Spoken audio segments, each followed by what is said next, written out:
আসসালামু আলাইকুম। আজকে উদ্দেশ্য ছিল কুয়াকাটা আসছি লাল কাঁকড়া দেখার জন্য, কিন্তু আসছি লাল কাঁকড়া দেখার জন্য লাল কাঁকড়ার চরে।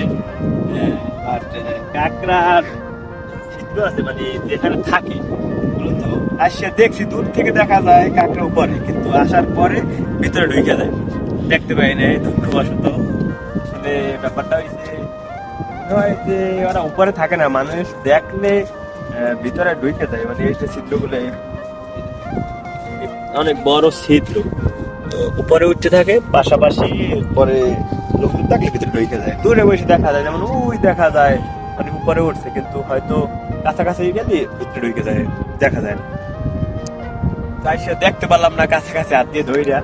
ব্যাপারটা আসলে জানি কেমন লাগলো, একটু শুনি লাল কাঁকড়া চর আসছি, বাট দেখতে পারলাম না।